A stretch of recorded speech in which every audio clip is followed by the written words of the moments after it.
Azizlar, qanchamiz qaniydi bir ko'rsam deb orzu qilgan, o'sha menman degan zo'r shaharlarda hozir halovat yo'q, xotirjamlik yo'q. Bugungi kunda ko'rib turibmizki, dunyoning turli mintaqalarida sodir bo'layotgan notinchliklar, urush, janjallar. Bu yana bir bor siz bilan bizni Alloh taolo berib turgan mana bu ulug' ne'mat, tinchlik ne'matini qadrini yetishlikka chaqiradi unday. Alhamdulillah azizlar, Allohga shukronalar aytaylik. Bu ham bizlarga Allohning ulug' ne'mat. Mana shu rahbarlarimizni, yurtboshlarimizni olib borayotgan bir to'g'ri bir siyosatini belgisi. Bu ne'mat Allohniki, lekin ularga kimlardir sababchi bo'ladi. Shuning uchun doim duo qilinadi. Yurtboshini doim duo qilinadi.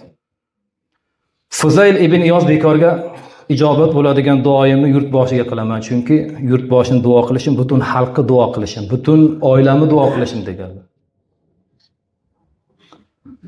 Bu yurtboshini duo qilganda g'ash keladiganlar bor, uchrab turadi, yoqmaydiganlar. O'sha dunyo qarashi, saviyasi Fuzayl ibn Iyoz darajasida emasda. Fuzayl ibn Iyoz darajasiga, fikrlash darajasiga chiqqan inson bu gaplari to'g'riligini yaxshi tushunadi.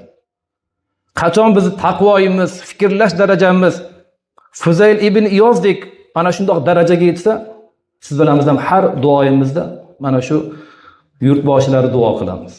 Bu Fuzayl ibn Iyoz kim ekan deb agar bir qidirib ko'ringlar, qanaqangi insonligini yaxshi biladi. Bu kishi bekordan bekorga bu gaplarni aytmaydi.